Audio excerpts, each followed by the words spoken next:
Welcome to the Saturday night event at Ennis Bookclub Festival 2021. Roddy Doyle and Patrick Freyne in conversation with Edel Coffey. I really hope you enjoy this event. I'm Danny, the Artistic Director of the festival. This event is free, but if you'd like to make a donation to the festival, you can through the donations page of our website. Thank you and enjoy. Good evening, ladies and gentlemen. Thank you all so much for tuning into this very special event as part of the Ennis Bookclub Festival. We're here today to discuss the work of writers Roddy Doyle and Patrick Freyne. Roddy Doyle was born in Dublin in 1958. He studied English and geography at University College Dublin, and he went on to be a teacher alongside writing some of the best-loved novels about Ireland. He has written 17 works of fiction, including plays, screenplays, short stories, a libretto for the opera, Don Giovanni, and his works include The Commitments, The Snapper, and The Woman Who Walked Into Doors, amongst others. He won the Booker Prize in 1993 for his novel Paddy Clark, Ha Ha Ha. And today we'll be discussing Roddy's latest novel, Love, which tells the story of Joe and Davy, two lifelong friends in their 60s on a pub crawl. This is Roddy's book, Love. This one is Patrick's book. It's called Okay, Let's Do Your Stupid Idea. Patrick Freyne is a features writer at the Irish Times, and Okay, Let's Do Your Stupid Idea is his first book. It's a collection of personal essays. It was longlisted for the Rathbones Folio Prize and was shortlisted for the An Post Book Awards Newcomer of the Year Award in 2020. He spent much of his 20s in the rock band The National Prayer Breakfast, or MPB as they came to be known, and he's written a lot about that in this book. So Patrick and Roddy, you're both so welcome. It's lovely to talk to you. Thank you. Thank you. Roddy, I wanted to start by just asking you from the very basics. Let's talk about love. Where did the idea for this come from? What were you hoping to achieve with this story? Well, it came from, like a lot of it, I'd often open up a file. If I have a little idea, I'd open up a file and keep it on my desk, or a document and keep it on my desk just to remind myself there's an idea in there. And it came from, as the novel starts, when the school I used to teach in was closing down some years ago. There was an open night for everybody who'd ever been involved in the school, teachers, staff, parents, anyone who wanted to come. There was no formality. There were no speeches, prayers, hymns, nothing. And those of us who taught in the place were asked if we could just stand at the doors, the classrooms we used to teach in. So I did that. And it was an extraordinary evening. It was a Friday evening to see people I hadn't seen in 30 years in some cases, longer in some. The same group of three girls who used to patrol the corridors together, walking up the corridor in the same order, except they were now three middle-aged young ones, so to speak, Wow. And it was amazing. And it was a bit like one of those, there's an advertisement where a young woman gets older and older as she gets nearer to the camera. It was a bit like that. And I remember thinking I could use that. That'd be good. But then I had just started the novel when my mother fell ill. And I had to put it aside because I didn't have the time. My mother was 92 when she died. But for the last 5 months, myself and my siblings looked after her, or tried to. And then very soon after that, one of my very closest friends died. And it's amazing the energy that grief will give to you. It's an extraordinary thing, really. At my age, at 62, I've no right to be a stranger to grief, so I'm not. So it's not tragic, but the death of my friend was a complete, it was heartbreaking. In a way, I feel almost guilty saying it, in a way that my mother's death wasn't. It was a different kind of shock. And I wanted to, if you like, explore that, the importance of friendship, the importance of the many facets of love, and growing old with people and looking back and separating nostalgia from honesty, all these things, and trying to root out a story as well, trying to make sure there was a story there as well. So that's where I wrote it really quickly. Normally I could spend a couple of years writing a novel and then maybe 3-4 months editing it.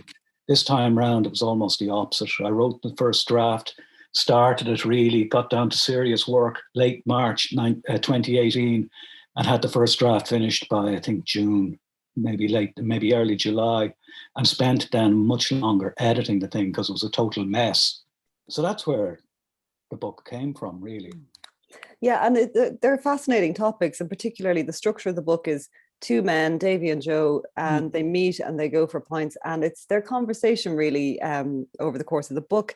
And, you know, it is such a complex read into masculinity. And Patrick, I wanted to talk to you about this topic as well, because your book explores it a lot as well, maybe unconsciously or subconsciously at times, but your opening essay is called It's a Military Life for Me, or It's the Military Life for Me, and it's about growing up with your dad as you call him a crack commando leader at one point. Your dad was in the army, and it's so interesting because you grew up with that what is like as close to an action man as you can possibly get, I presume, as a male a role model. And yet, you know, it didn't seem like he had any expectations of you to be like him or to be tough or hard or anything like that. What was it like growing up with him as your dad? Yeah, so he even looks like an action man. He still looks like an action man. He's remarkably fit for a man in his early 70s. It was really, in retrospect, writing the book really made me think about it a bit more, because I grew up in the Carrick camp, which was basically just, you're surrounded by kind of masculinity. And my dad was kind of an interesting man in a way, because outwardly anyone looking at him or anyone who knew him in the army thought of him as a tough guy. And they'd say, if I met people now, and I sporadically meet people who were in the army with him, they'll say, oh, your dad, he's a tough man. But in the house, he was actually very maternal, like by the standards of his generation, extremely maternal. Like my mom would have been quite feminist, and she likes to take credit for that, you know, and she's probably right, but dad would have cooked and cleaned and cared for us, and like changed our nappies and all the stuff that not every man of that generation did. So I kind of grew up with, me and my brother talk about it now a bit, we had a kind of complex version of masculinity. And when you're in the military base at the Carrick camp, you're surrounded by people who are kind of trying to outmacho each other as well. So you kind of get this sense of masculinity as a kind of drag that, you know, it's very performative. And so I think that me and my brother had this really strong sense that masculinity was a bit of an act you put on, which I think actually is quite a healthy approach to masculinity, given all I know now about, you know, like the dangers of being like toxic masculinity and being too repressed and not talking about your emotions and not dealing with stuff. So yeah, and I really, like when I was a kid, I really wanted to be in the army. It just seemed to be where all the cool people ended up. I'm so glad you mentioned the performative aspect of masculinity, because it is something I want to talk to you both about. Like, Roddy, in your book, you've got Davy and Joe, and it's this really familiar friendship or type of male friendship, certainly to me anyway, where men kind of, they have their friendship within the setting of the pub. And like Davy has never been to Joe's house. He doesn't know what his house looks like, and he doesn't really know his wife, and vice versa. And yet they're friends for their whole life. And I find that really interesting. But in terms of that sort of performative thing, you know, when they're young, they go into a pub and they're trying to be all serious, so they'll get served and to feel like they belong, and if they pass the test or not. I mean, is this what male friendship is like? Is it that kind of, you're trying to be tough, but also you're there to sort of support each other emotionally? And that's incredibly complicated and complex, isn't it? I don't know if I feel qualified to answer the question, because you know, I've only lived my own life. I haven't. I've observed quite a lot, and I've made up quite a lot for a living, you know. But it is actually true that men, I think a lot of men, say of my age, my generation, we don't know the interiors of each other's homes. The house I'm in at the moment, we moved into it in 2004. And my closest friends came down, had a look, said, oh, that's nice. And that was it, really. They were in the house when I was 50. We had a dinner, you know. But that's 12 years ago, nearly 13 years ago. They haven't been in the house since. I haven't been in their houses since. We try to do a Zoom thing, you know. in the absence of pubs. We try to do a Zoom thing. It's sad, really, in so many senses of the word. The pub is a great place insofar as it's neutral. There's no baggage, you know. I think there is a kind of an agenda almost that we have, like there'd be the football, the TV dramas at the moment, you know, that we're all killing the year and a half with, you know. Personal aspects of life come into it. How are the kids? What are they up to? That sort of thing. But essentially, it's a kind of the pub, as depicted in the novel, and probably the previous one as well, is a place where you can step out of the world into and in the time when they were very young men, Davy describes it as the world of men. And in a way it was. I mean, there's a pub a 10-minute walk from here, Gaffney's, which you'd know certainly, Patrick, where, you know, there was no ladies there 40 years ago. If a woman wanted to go to the Jacks, she had to go out down to the wine lodge because there was a ladies there. But she had to go out in the rain, you know. And I remember even someone I know, she ordered a pint and she was told she couldn't have a pint. She could have 2 glasses, but she couldn't have a pint because it wasn't ladylike. Now, the idea that that would happen today is beyond absurd. It's not even funny, you know. So the world of the pub was certainly in many ways a man's world, less so now, I think. Again, it depends on the pub, but it's one of the things that I've been missing, you know, the freedom just to step out of the world into this neutral space. I think I'm not sure if I was even all that aware of it before I wrote the book, and certainly it's certainly there's an urgency to it now that you know, I say we. I'm speaking on behalf of men who like a pint. Now that we're deprived of it. And I mean, I'm not burning to go back. I'd only really be interested in going back when things get back to some sort of normality. And it's not the drink. I know that now because I've been drinking less than I've ever done in my life, really, since I was about 17. It's the ambience, the company. And it's it's the company. It's being able to rub shoulders with other men. Really. It's interesting what you say though about the neutral space as well, because if you're in the pub, you're not interrupted. Say you don't have a kid coming in saying, well, you know, or even just asking you for anything, or your wife or your husband, or there's no distractions. You know, if you're going through troubles, if you're going through hardship or whatever, financial or emotional or whatever, you can leave it, you know, ostensibly you can leave it on the step at the pub if you so wish, and you go in, you know. So yeah, it's a big loss, I think, you know, and not just in rural areas either, but in urban areas as well. Big loss. It's really, really important and worth defending, not just for men. Women are really good at finding excuses to meet. You know, they really are. I personally don't know one man who's in a book club. And none of us are talking about books, by the way, in the book club. I've known that for years. I've known that for years, yeah. No, I didn't need to do deep research to figure that out, you know. So they're much better at finding excuses to meet and reasons to meet. And men, so maybe younger men are, I don't know, but older men aren't good at that. Well, let's ask Patrick, because Patrick, your book is full of your male friendships and plenty of female friendships as well. But like, there's a few sort of stalwart, steadfast friends who are there all the way through the stories. And I'm wondering, in terms of your friendships, because there does seem to be a little bit of performance about them as well, and you all seem to have certain personalities within. It's almost like a family. You're the funny one, you're the whatever it is, you know. Do you all fill those roles, and do you think that male friendships of your generation are different to male friendships of Roddy's generation? I like Roddy said, I don't know if I can be a spokesperson for my generation. I like the idea of being, as Roddy said, a spokesperson for men who like a pint. But what I do think, so actually, when you were talking about an excuse for meeting up, that's what a band was for me. And I know, Edel, you were in bands as well. And bands are like being. And we never made it either, Patrick.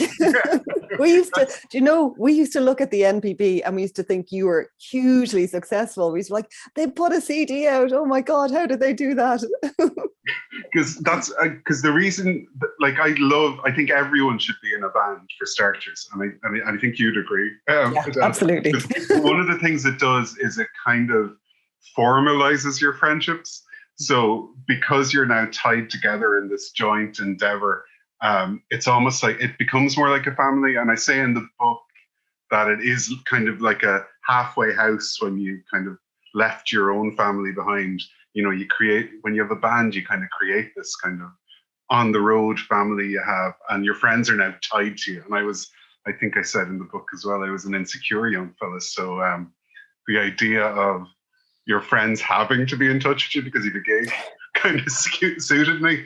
I don't know if it's like, I can't generalize, but I know that my friends were always like a mixed group of friends. So there was always guys and girls, which definitely was important to me. Like, I don't think I've ever gone on a lads' night out in my life. I went to a mixed school, and even though that band was all guys, we lived in a house we shared with girls who were our friends, and we had a wider circle of, and actually I do think that was good for knocking the corners off us a little bit. Like, we were involved in projects with like our female friends too, and occasionally you'd get somebody saying, like, you know, these learning moments where someone who goes, "You guys talk a lot, let us talk." And I remember that specifically happening around things when I was in my 20s. Happened more than once, and you kind of go, oh, right, there is this gendered thing where I want to stand up and perform for the room. And I noticed that the girls I'm friends with, the young women I'm friends with, have just as much interesting things to say, but they're not pushing themselves forward. So I do think something interesting happens in male-only spaces, and I do think that we're kind of conditioned to interact with the world quite differently. But I also think a lot of that is performance. And I think that as people get older, in a way, some of the more gendered things about your personality slip away because you become less, you don't care so much what other people think. You become more yourself. And when you become more yourself, I think people are harder to stereotype, you know? Absolutely. It's interesting what you said about women there. And I noticed in Roddy's book, while it is about these two men, we also hear a lot about these women sort of off screen, so to speak, the wives and the woman who's sort of at the center of the story.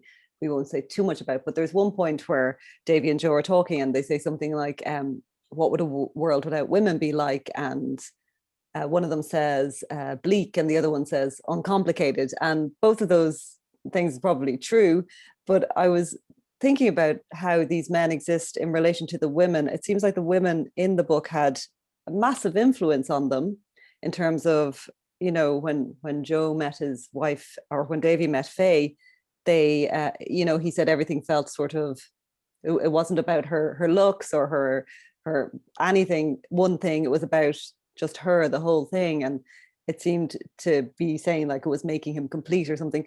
And I'm wondering, how do you view men in relation to women? Talk about these characters if you want, or talk about as a representative of all men, Roddy. But maybe start with the characters. Again, I don't feel qualified. You know, these are particular men. Davy, what almost overwhelmed him, overpowers him when he meets Faye, is her voice, her humor. Her constant words into his ear. She literally leans against him, and they're at a wedding. And his girlfriend, if you like, his official girlfriend, is at the other side. And, you know, basically he doesn't really fall in love with her. He doesn't even do that. He just is overwhelmed by her because she fills something that was absent from his life in many ways, leaving aside her, you know, his attraction to her. That he grew up in a silent house. His mother was dead. His father was a man of very, very few words. And then suddenly he's with this a woman who just talks and talks and talks, and not only talks, she's hilarious. She's he ends up, I think, describing her not quite not literally in this way, but like a cross between Jennifer Lawrence and Micheál O'Hare. every Irishman's, every Kildare man's ideal woman. So yeah, I wanted to. I've never actually, in any of my books, I rarely physically describe people at all. I rarely go into any physical detail. It doesn't. Sometimes it matters, sometimes it doesn't. But I suppose what I wanted to get across as well is that these men, they're hitting 60 at this stage in their lives, but they're still vital. They're still biologically stand-up men, so to speak, and they still. An example. My father, about a couple of weeks short of his 90th birthday, there was a family do in a restaurant in Dublin. I was sitting beside my father.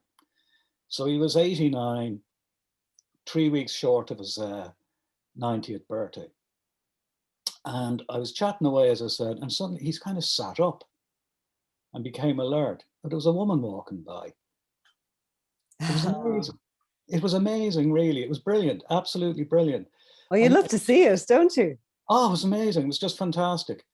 Now, on the bad side, he died 3 months later.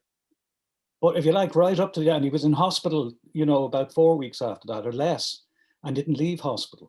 But if you like, right up to the end, he was aware of women, including my mother.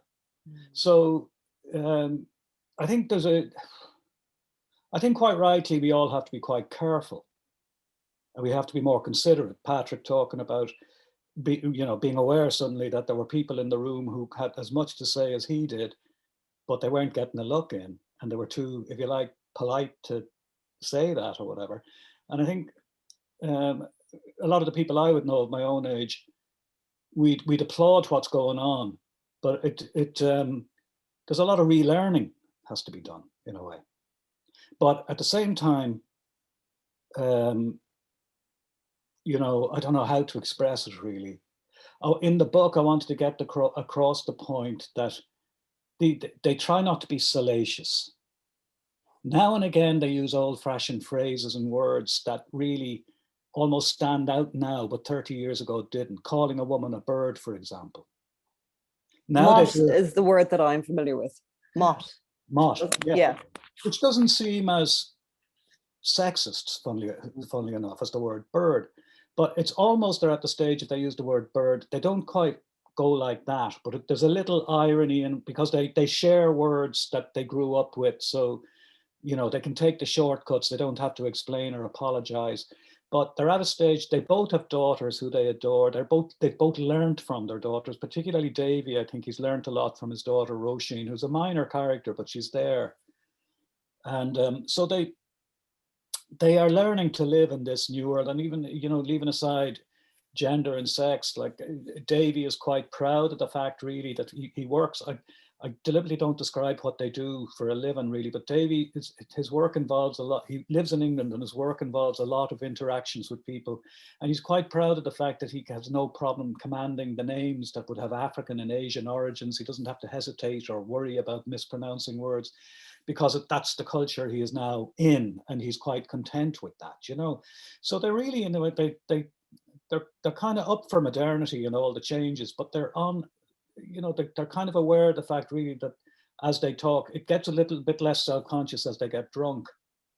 But as they're talking, they're aware that there are ears behind them perhaps, and they have to be a little bit careful in a way that if they were in the pub 40 years ago, they wouldn't have had to be. But they do really, leaving aside Jess for a moment, Jessica, the woman who they met when they were very young men, they do really not just love the women they are married or were married to, they kind of, in a deep sense, like them as well. Mm-hmm. They like their company. They like laughing. They like being made to laugh by these women. They like listening to their stories. And very often it's the other way around, as depicted in films, as, there's an assumption men are the funny ones, women are the ones who laugh. Yeah, no, that's very true. The women here, you can see that they married them because they loved the whole of them. They didn't just like this pretty woman or this pretty girl, you know, which is great to see, because that's usually the case, isn't it, when we marry people. And Joe even has the experience of an event in his life, a small event involving a woman with a baseball cap. And he was with his daughter in the car when it happened. And his wife takes over the story because she's better at telling it, but she wasn't actually in the car. But she ends up in the car, and he realizes that because of the way their marriage gone, he's going to get thrown out of the car. The man who witnessed the event won't be in it. But she's better at telling the story, so he leaves her to it. True. Patrick, speaking of telling stories and how we talk and how aware we are of that, like, you know, Joe and Davy looking over the shoulder to see who's listening or lowering their voices because men aren't supposed to speak this way about certain things. It's my very long roundabout tenuous way of connecting that last question to my next question, which I want to ask you about writing about yourself. This book, while incredibly funny and incredibly entertaining, is also very, very moving and very, very personal, because you talk about a lot of personal stuff, and you talk about some very sensitive issues as well, that I think must have been, I assume, were difficult, if not to write about, at least to make the decision to write about them and to publish them. Did you have any of those feelings, those kind of archaic feelings, like, you know, I really don't want to appear maybe weak by revealing this is something that I suffer with or that I've had an issue with, or any of those feelings? Did you worry about that, or was there a moment of hesitation before you wrote about such personal things? No, it's kind of interesting, and I think again I was quite influenced by so when I originally thought years ago I might do a book of kind of funny essays, I was thinking of people like David Sedaris and Clive James and Nora Ephron to some degree. And but in recent years, I really like the personal writing of Emily Pine and Sinead Gleason and Deborah Levy. And kind of reading that stuff, I realized, okay, you can talk about more kind of personal things in this context. And I think humor is part of life. So I find it weird when something doesn't have humor, like all of Roddy's books have humor. All of the stuff I really love has humor in it, even if it's not kind of comedy. And I think the interesting thing for me now, when I kind of look back on the writing process, is anything that I wrote about that was personal was stuff that I guess I digested the pain of it, so it wasn't particularly raw. And like there's one piece in the book, Brain Fever, which is about mental health stuff. And I originally tried writing that a few years ago when I was a bit raw, and the results weren't good. You know, it's not that I had problems with the idea of revealing myself. It's just that I actually think for pieces like this, you're doing the reader a disservice if you're throwing it out uncooked in the world, because it can be damaging, I think, to people. You know, I think that I wanted this to be helpful, like entertaining and helpful, or helpful, or both. And when I went back to look at that essay again after kind of shelving it for a few years, I basically rewrote it, and I rewrote it with some humor, because I think that's part of my personality, and that's all the painful stuff in my life comes with humor anyway. I think that's where humor comes from. I think humor is one of the ways we deal with pain.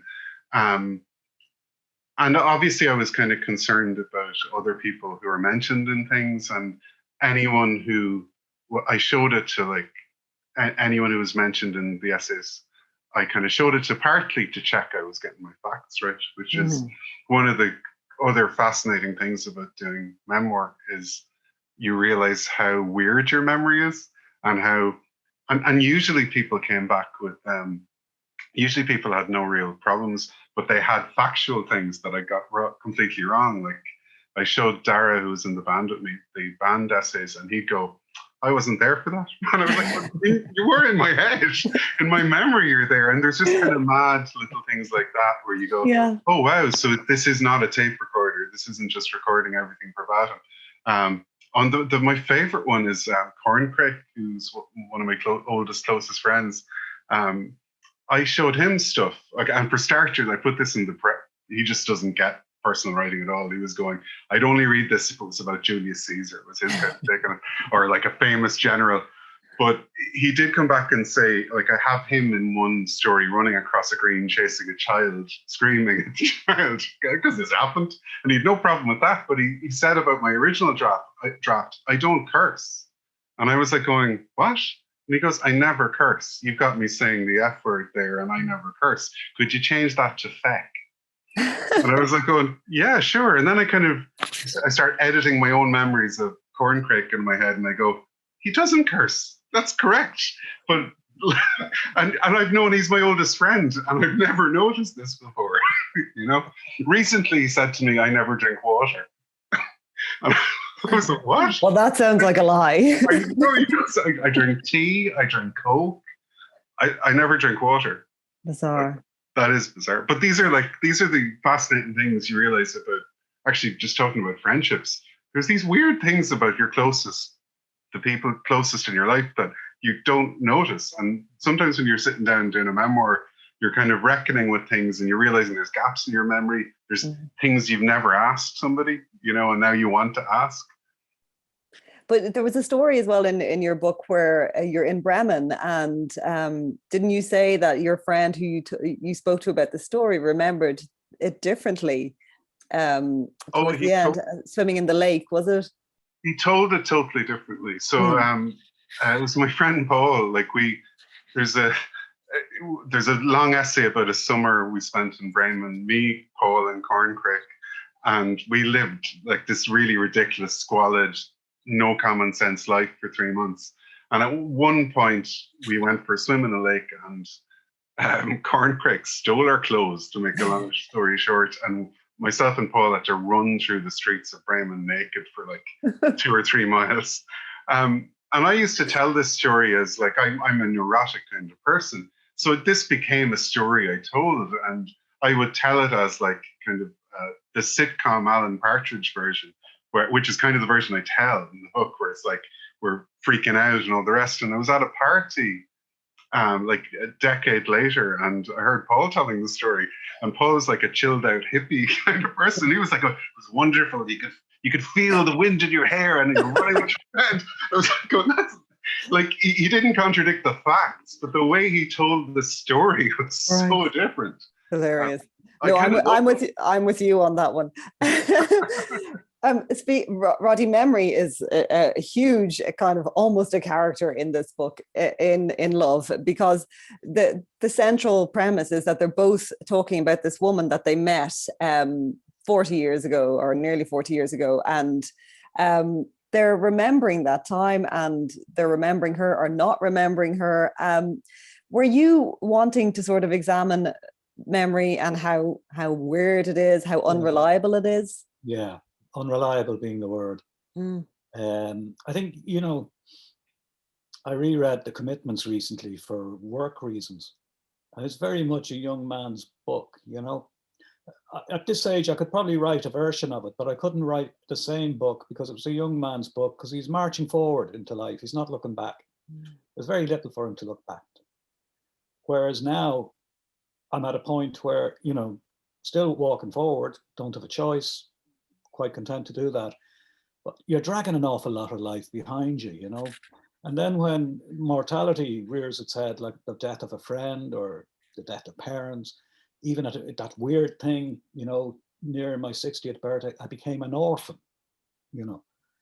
And it's absurd, like Oliver Twist, I'm not, but nevertheless, it is a thing to be an orphan, to be without parents. And it really sends you backwards, you know, spinning a little bit backwards and looking and reassessing things. And memory, particularly when we articulate it, when we speak it, it's all about words. In the exact same way as writing a novel or a short story is telling a story that actually occurred. And, you know, it's about choosing the words. And once you choose one word, you're denying other words, and you're depicting an image. It's a bit like Patrick's Bremen experience. His is one event, his friends is a different event. They're both the same event, you know. And memory can be so unreliable. Any of us who have siblings will know that. The experience of sitting and listening to somebody's version of it, it is so wrong from here. And some of us learn just to shut up, but others don't, or whatever. So it's always interested me, really, that notion of how, you know, we 3 or 4 of us may be at an event, so we all share it, but we come away with different versions. And what I find interesting now is that how the versions change with age. It's really interesting. I mean, again, my novel, Paddy Clark, I couldn't write that book now at my age. When I started it, I was about 30. So I was looking back at a time in my life, you know, for images and things like that, that was 20 years beforehand. Still catchable, if you like. My parents were still living in the house that I grew up in, so I could use that. Now it's 50 years ago, or more, 52 years ago. And I wouldn't be able to do it. I could write about a 10-year-old boy, but I wouldn't be close up to him anymore. It would be a different experience. So the memories that I was using when I was 30 and I fashioned into fiction, if I was to do it today, they'd be different memories. The angle would be different. There'd probably be much more of the mother, for example. She'd be she wouldn't be the little boy's version of the mother. She'd be a man who's lived through parenthood. It'd be my version of, you know, the much older man's version of the mother.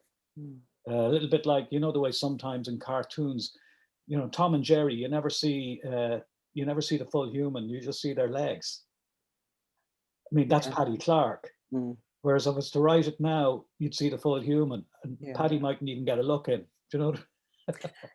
So it's interesting how, you know, we talk about, you know, the camera never lies or whatever, and unreliable memory. Everything lies in a way. Everything is open to interpretation.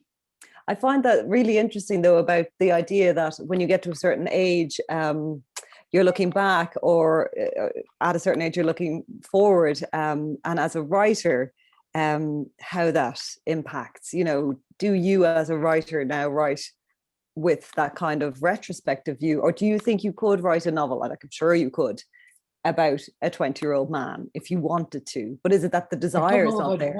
You know, I don't know. I think I probably could. I'd be on thin ice. I'd have to do a lot of thinking. It's a strange one, really. When, you know, I've written, say, teenage characters, and I have to be really, really careful that I'm not just writing a parody of a teenager, because they're not in my life anymore, you know, so I don't hear them that often. And it's the same with so I don't think I'd be particularly interested in writing a novel from the point of view of a 20-year-old. I wrote a very short story recently from the point of view of a young woman, a nurse. And one of the reasons it's very short, because I thought if I keep it short, I can make it believable. If I tried to expand it out at all, I'd betray myself as the man in his late middle years, or, you know, early elderly years. Vital middle age. So if I keep it short and terse, I'll get away with it. But if I try to make something bigger out of it, I won't. Do you know what I mean? Yeah. So you can there are tricks that you can use. Usually the less words, the better, if you want to get away with it, really. I think the problem with sometimes people think that the more words stick. It's a bit like as a teacher that, you know, if a guy had a good lie because his homework done, or a girl had a good lie because she didn't have her homework done, the briefer the better, the more believable it was. The spoofer was the one who just kept on digging the hole deeper and deeper and deeper. So yeah, I think I probably could write about a 20-year-old, but I'd really have to be very, very careful. Whereas the thing about writing, as I am now, men in pubs seem to be a big factor in what I've been writing in recent years. It's because I can use that. I can overwrite that and then trim it back, and it's not just a 60-year-old man in a pub. It's a 60-year-old man who comes into the pub with 60 years worth of living, and the living is still valid. So I think with the book Love, it's not just these men hitting 60 who are sitting, you know, getting drunk together, because they're also 21, they're also 27, for example, when Davy meets his wife. They're also, you know, they bring this stuff with them. They bring their lives with them. So, you know, one of the great things about being a novelist and getting older is that you're not running out of things to write about. You may well be running, as a man, you may well be running out of things that people are interested in reading about, but that's a different, that's a different challenge. But there's plenty to write about. So I don't know, I can't even remember your question now, Edel. It was about memory. Exhibit A. You rest your case. I'm joking. I know, it's too good. Anyway, I was on a bit of a roll anyway, so I better start. It was fabulous. I did. I wanted to ask you, Patrick, about. Well, Roddy, you were kind of referring to it then. Where men in their 60s, we've got all that past, and you've got this life you're carrying around, and I think it's similar in your 40s. So there's a lot as we go through our lives. We're taking stock a lot at different sort of times in our lives. So Patrick, we're similar ages. I'm 27. Patrick's in his 40. But in terms of Patrick, you were talking in your essay, which is called Something Else. You're talking about how all of a sudden you looked around and all your friends or everyone seemed to have kids, and it seemed to be this default. Is there that sense, like when we get to a certain age, of taking stock, of having to kind of decide, okay, this is the way my life's going. Is this where I want it to go? Am I happy for it to go this way? And that's similar in love as well, I think, where Joe is kind of taking stock of his marriage and his relationship. But Patrick, do you find this to be the case? Do you find that, there's certain points in your life where you look around at your peers, you see where they are, and you're like, okay, I'm comparing, and, is that something that we all do? Is that something that you're doing? Yeah, so that essay is like in particular around kids. So that essay is about me and my wife being in our 40s and not having kids and not going to have kids at this stage. Partly, not entirely by choice. And one of the really interesting things I think about children in particular, or not having children in particular, is that it's a kind of still seen as a bit of a deviation. And I talk in that essay about how, like, all along in my life, I've kind of ticked all the boxes, and it's made me think a lot about conformity and the ways I'm a conformist. You think you're a crazed anarchist in your lifestyle, but actually most of us are, whereas if in the book I say everyone's marching along and occasionally you're a bit syncopated, but you're really still marching along too. So until not having kids, I was like, I was a bit later into a career because I faffed around in the band, but, career, marriage, house, all the stuff that your people like you are doing. And then you hit a point and you look around and you go, there's this deviation now. And I think one of the things about children in particular, or not having children, when I'm talking to my friends and some who have kids and some who don't, is I think actually the people who don't have kids, probably because they have the time to do it, think a lot more about what they're doing with their lives, because you have kids, so you understand the kids come along and there's not that much time to kind of think about. I think about what I'm not doing with my life. Well, yeah, so I think one of the really interesting, because I did that essay, like in my book, many of the essays are me kind of trying to work things out for myself, and I knew that the children thing was an issue for me, and I needed to kind of think about and I weirdly felt a lot better having written that piece. But there's all this kind of shibboleths and kind of myths about children and what they do for people or don't do for people. And I personally think those myths are very destructive for everybody, and people who have kids, because I've seen it in my friends. People start going, what's wrong with me? I don't feel this, or I don't have this absolutely natural feeling of fatherhood or motherhood. And then on the other hand, people who don't have kids are sometimes told, well, you don't understand what real emotions are because you don't have a child. Like the thing that I really find funny now, because I just find it, it used to bother me, but that thing where people would go, I didn't really have empathy for these horrible news stories till they had children. And I now find that psychotically funny, because it's just like, what sort of monster was that person before?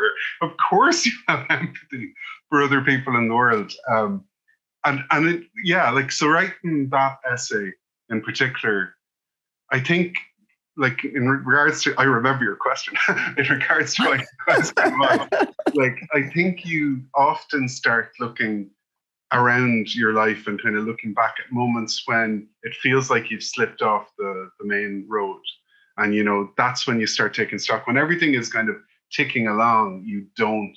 So it's kind of those moments. And, those are, I think psychotherapists would say those are good, useful moments in your life, when you kind of slipped off the main motorway and you're on a side road and you're not sure what's going on, because that's when, like, I think another thing I found generally writing those essays were kind of good for me. I know some nonfiction writers hate that idea because they want to see it as pure art that's got nothing to do with things like psychotherapy or self-help.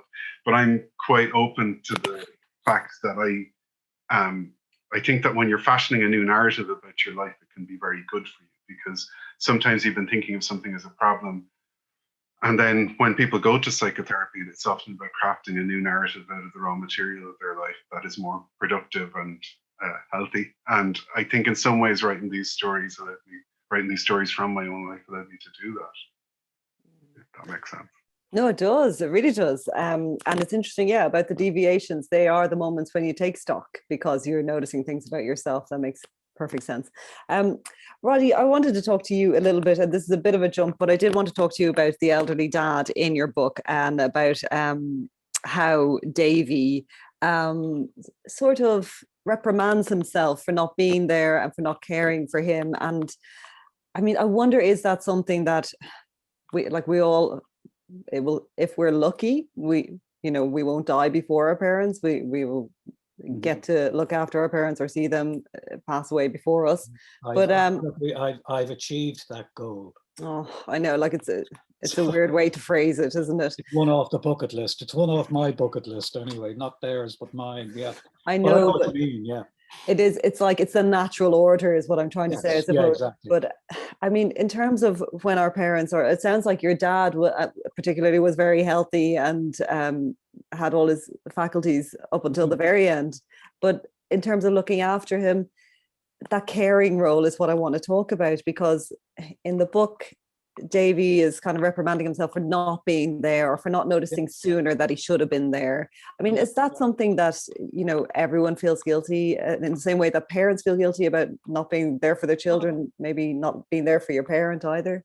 Yet again, I'm not qualified to answer the question. It's something you feel guilty about then. It's a built-in failure when you think about it. I mean, my father was in hospital for his last months, so we just went and visited. My mother, she was in hospital, but then, for want of a better expression, I don't know, we brought her home to her house in Kilbarrack. She wanted to be there. So the last months she was there, except for the final week when she was in the hospice in Raheny, St. Francis Hospice in Raheny. And there's an inbuilt failure, if you like, because again, I'm reluctant in a way to speak too much. I can only speak on my own behalf. I've 3 siblings who also, we were all involved. But inevitably, my mother was going to die. And inevitably, she was declining. And inevitably, I can only speak on my own behalf, you feel yourself to be somehow responsible somehow or other. That you're not doing as well as you could do. I remember the lifting of anxiety when she went into the hospice, that all we need to do now is sit with her, and that's why I think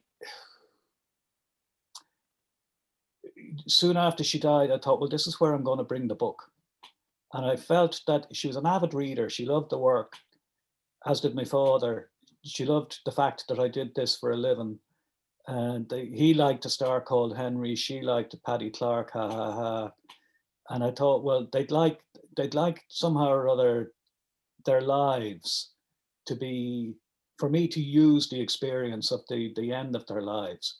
So I'm not, Davy in the book is an only child. I'm not, and he's watching his father die in this way. I didn't, but it was the whole experience, something that you can't. I wouldn't have been. It's again. This is one of the advantages of getting older as a writer, if you like. You're getting old, but there's new things to write about. I could never, ever, ever have imagined the experience. Funnily enough, I imagined things that have nothing to do with me. I imagined Paula Spencer being beaten. I've never witnessed domestic violence. I imagined childbirth. I've witnessed childbirth, but as yet, I haven't given birth. I'm working on it. other things that are outside my own experience, but I could never have anticipated or imagined what it was going to be like to lose a parent and to lose, both parents in different ways. They were both in their 90s when they died, so there's nothing tragic about it. But it is, if you like, the fact is that, a bit like when you're writing a novel, when you're writing a story, the ending is there from the very beginning. You should always be thinking about the ending. Human life, we're mortal. The ending is inbuilt. It's there from the very beginning, and it raises its ugly head on a regular basis, particularly these times. We can't escape from it. Mm. But I just thought, well, I'll use it. I don't know if I'm answering your question, Edel, because I don't think I have a right to generalize, really. I can only talk about my own personal experience. But and grief, I think, affects people differently. How did it affect you? It was two different experiences, really, for different people, different experiences. But the death of my mother, for example, there was some weeks after she died, I was in the house here alone. Not a rare event now because the children are gone or whatever. And I was at the kitchen sink. I think I was just filling a glass with water, and my mother called me. And without thinking about it, I put the glass down, turned off the tap, and went off. I was in the hall before I realized she was dead. And actually, she'd never lived here. So why would she be in the house in the first place? But it was my mother calling me. It was me saying she's grand. So it was almost like, I don't know how to express it, really.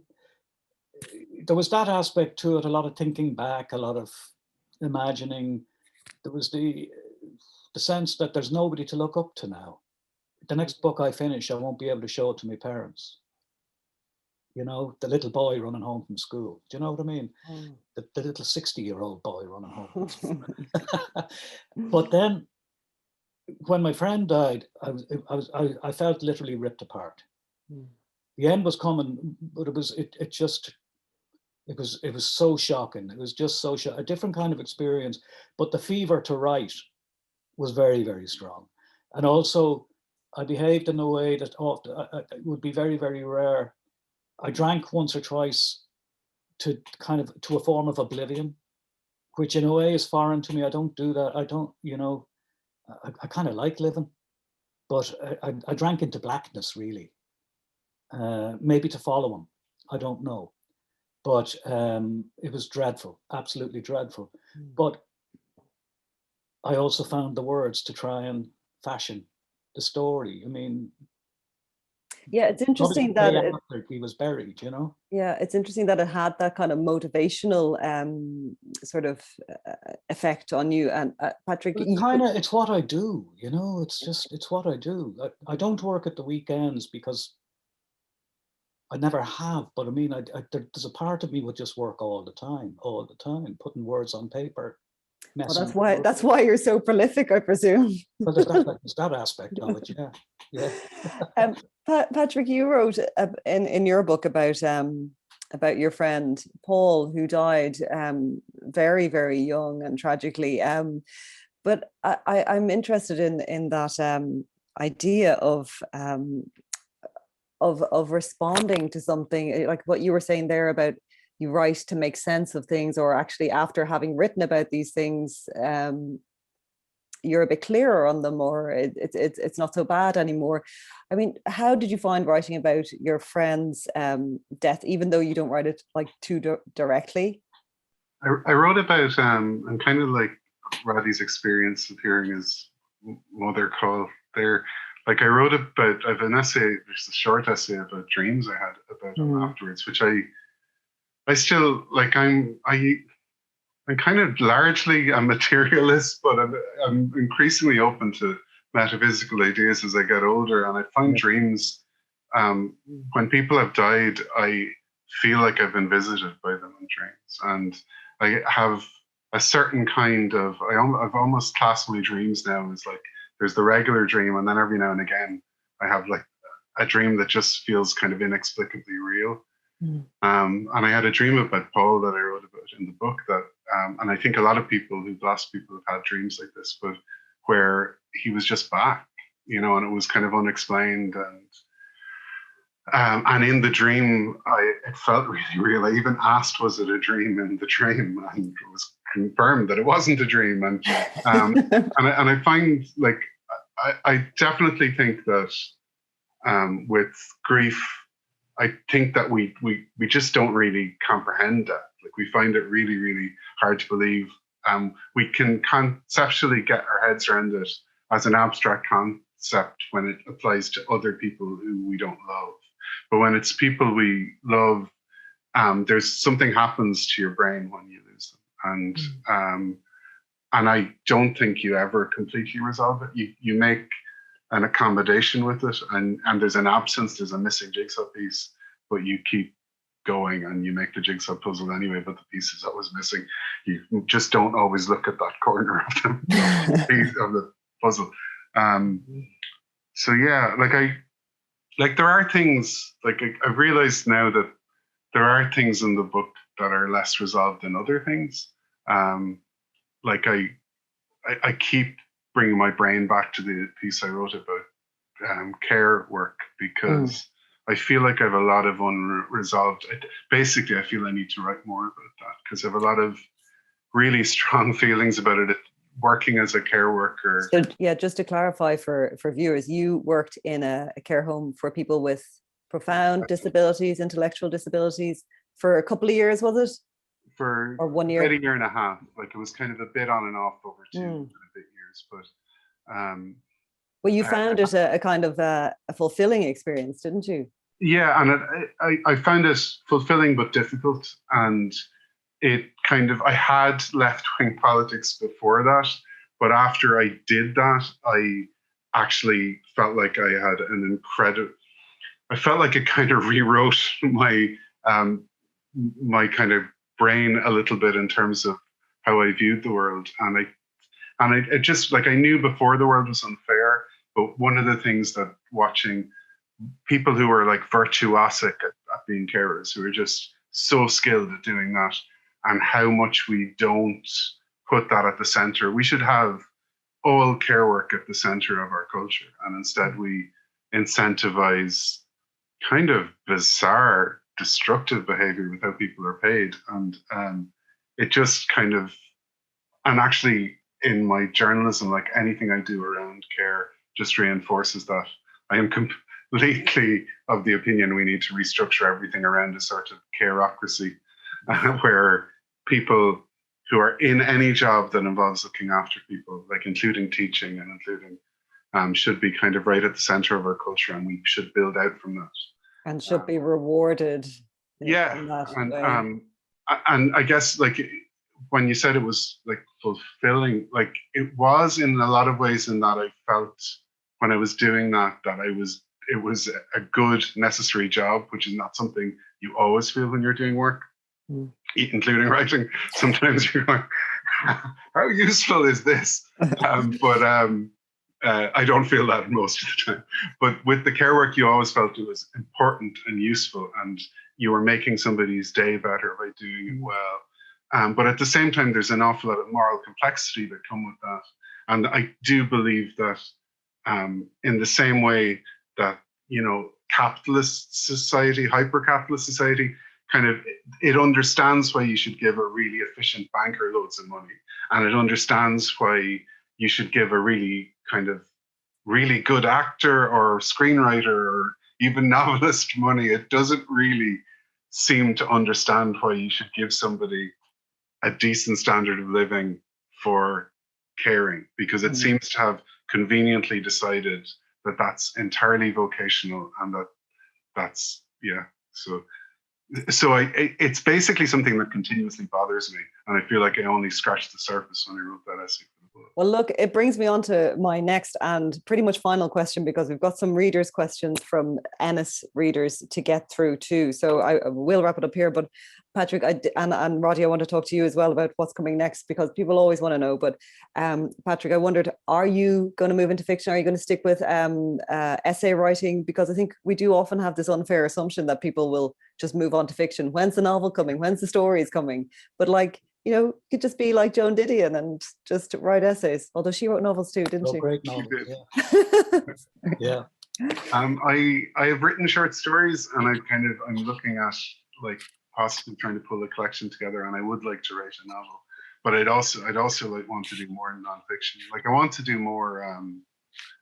I'd love to do longer form reporting as well, like because it's the when we were talking about usefulness, like it's the one thing that I do for the Irish Times where I feel like talking to other people about their lives is really just good for me, as well as being useful. It's like the more I go out, like it just confirms to me that people are endlessly fascinating and that everyone has a story. And you do it brilliantly, Patrick. I have to, sorry to interrupt you. I hope it's the only time I've interrupted, but I think you do it brilliantly. He does, doesn't it? And you know what? The other thing is that they're not only endlessly fascinating for you to talk to, but they're endlessly fascinating for readers to read, because everyone's interested in people, aren't they? Yeah.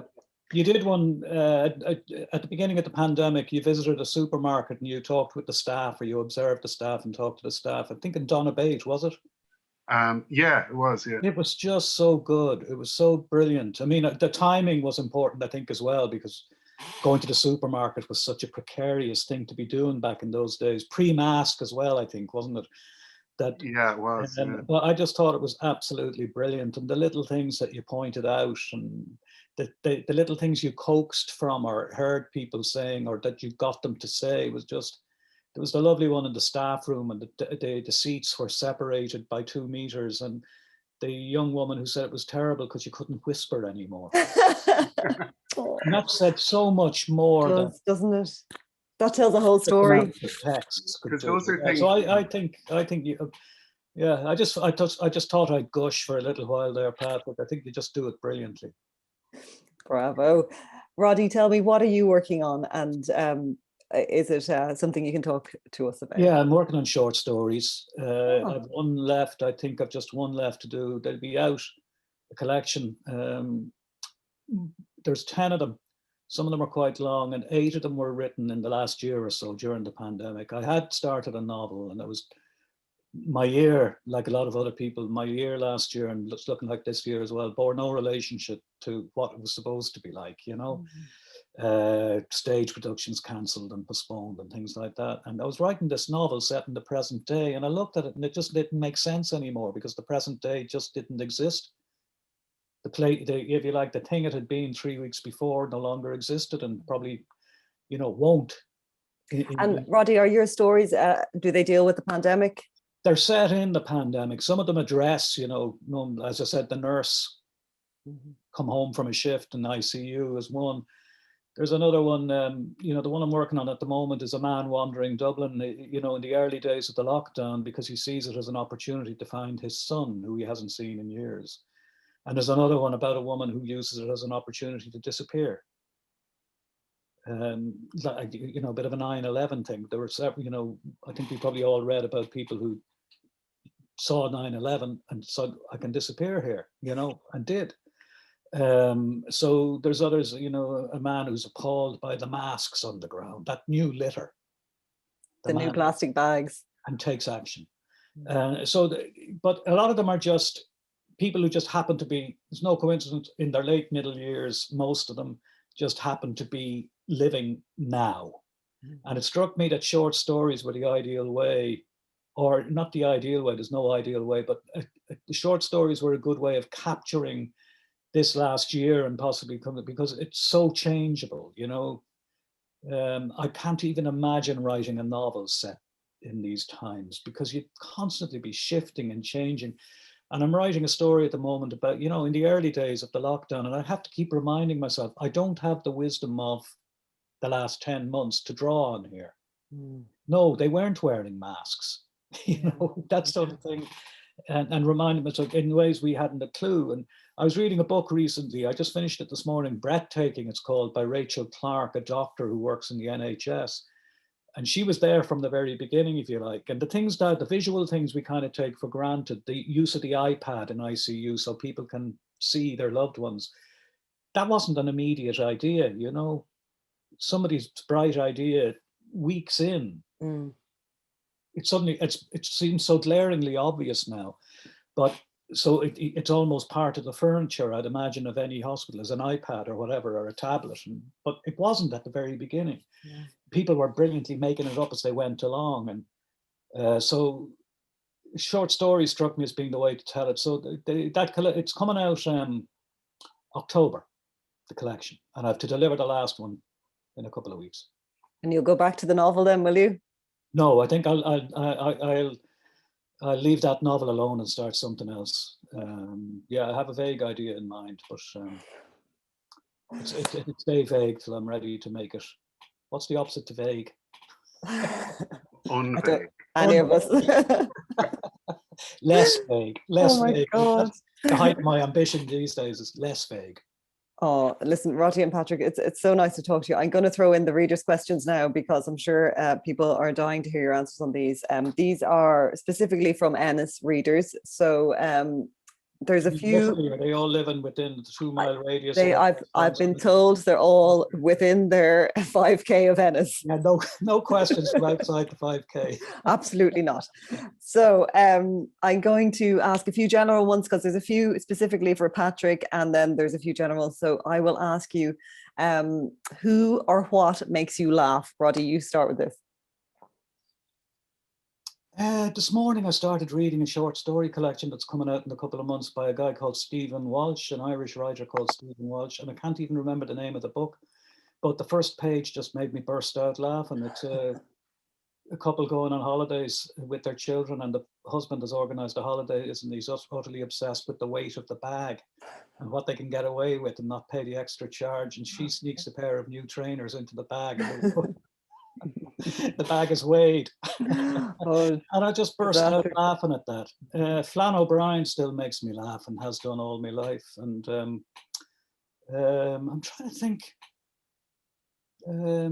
I recently nudged in the direction of it by my daughter, the amazing Mrs. Maisel on Prime.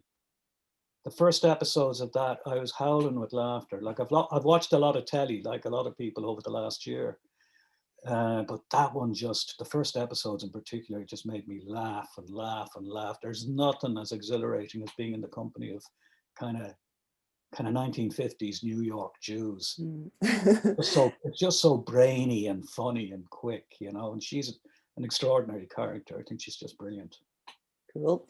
Patrick, I'm thinking this is actually a really good question for this time because people really do need to laugh, don't they? What's making you laugh, Patrick? So I'm really enjoying Superstore, you know, that American comedy on, it's on Netflix. It's been running in the States for ages and it's really funny and it's set in a supermarket. And yeah, I just kind of stumbled on it by accident when they put it up. Over Christmas, I read Patricia Lockwood's Priest Daddy, which is her memoir. It's really funny. It's one of those books where like not only does it make you laugh, but like for me, because I'm a nerd about comedy, like I then have to go and reread the section to see how she structured the gags. Like it's a memoir about her dad is a Catholic priest. He's one of those people who was a Calvinist or Lutheran priest and then became a Catholic and was allowed to join with the family, which is a thing that the church allows. And still they won't let women in. Yeah, but it's really funny. Like it's kind of quite serious in bits as well, but I just found it really funny.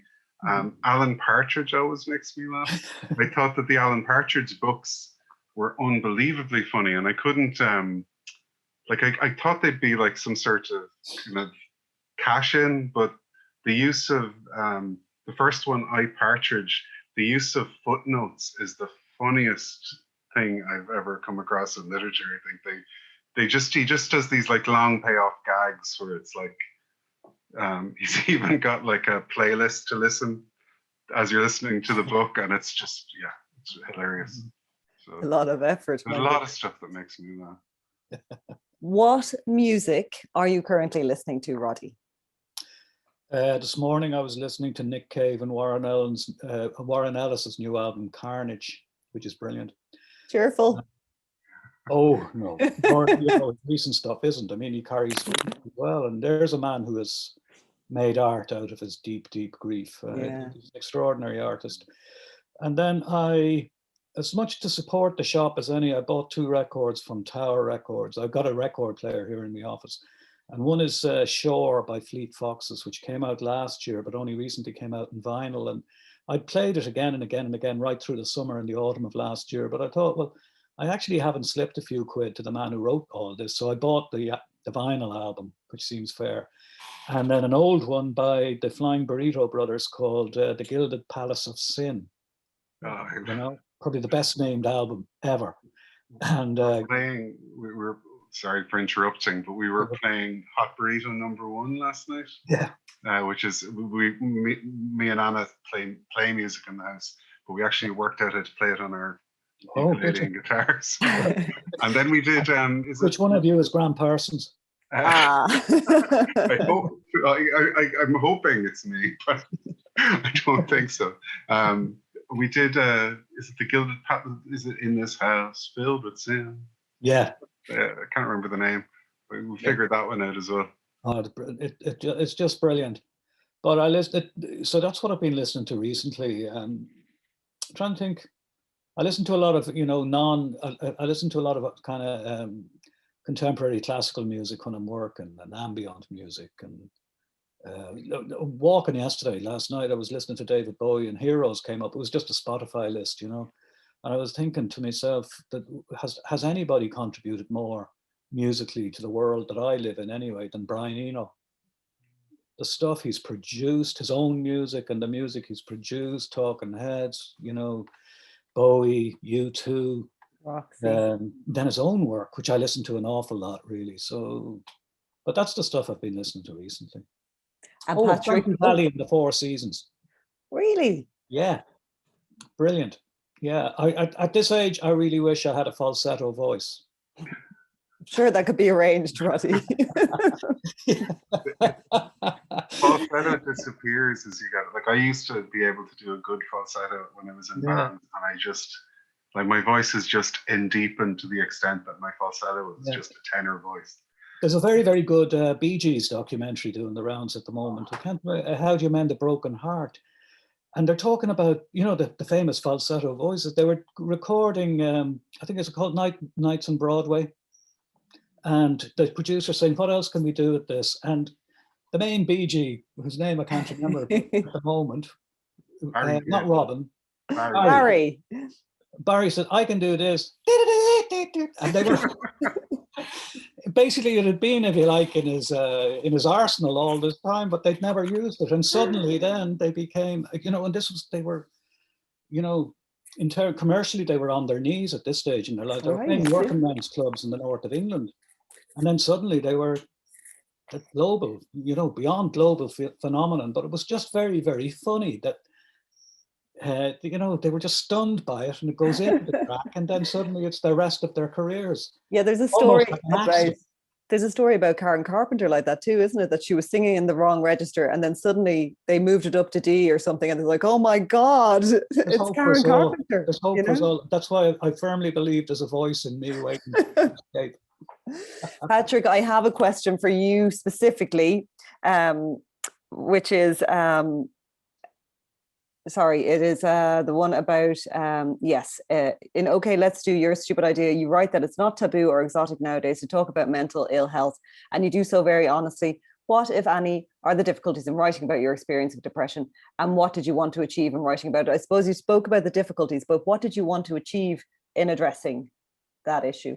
So when I started writing it, like often I start out trying to work out what I think and feel, but in terms of what the finished work is going to be, I do want it to be helpful, and I don't want it to hinder people. And I'm kind of conscious sometimes that like I kind of feel quite strongly that should be part of the game for kind of memoir writing. And I know there was a period that's slight past, I think now, thankfully, with internet publications where they were getting kind of young writers to write incredibly personal things about very difficult experiences that had just kind of happened, you know. And I think that was both bad for those writers. I think it was unfair for pittance getting them to put these kind of difficult experiences out in the world. But I also think it was often bad for people reading them. So I'm always nervous that I've done it wrong. But what I would hope is that it's helpful for people to see themselves reflected. And the feedback I've got from, say, about that essay in particular, would be that people were glad to see that their experiences and feelings weren't unique. You know, like, because actually that's often what we want to know. We want to know that we're normal and we're not weird. And actually, part of the time with some of this mental health stuff, the thing that's really upsetting is the idea that there's something wrong with you. And so seeing something written down, I think, by another person who has been through it and is okay, which I found hugely important in Emily Pine's book, Notes to Self. I know Emily, but I loved that book. And one of the things I was really appreciative in that book is you felt like you were in safe hands going through it. You didn't feel like here was somebody who was raw and broken by these experiences. You felt like this was somebody talking about, like what you were talking about earlier, Roddy, about what you bring with different ages to your writing. This was somebody looking back, and they were safe now, and they were telling you that you could be safe as well. That's a wonderful answer, and a great sort of reason for writing about it. It's been so enjoyable to talk to you both today, and thank you both so much for your honesty and for giving such brilliant answers. And I hope all the readers in Ennis and everywhere else who's been tuning into this have enjoyed it. And please do pick up a copy of the books if you haven't read them yet. They're fabulous. Love by Roddy Doyle. Yours, Patrick. And Okay, Let's Do Your Stupid Idea by Patrick Freyne. Thanks a million, guys. It's been great to talk to you. Thank you very much. Thank you. Thank you. See ya.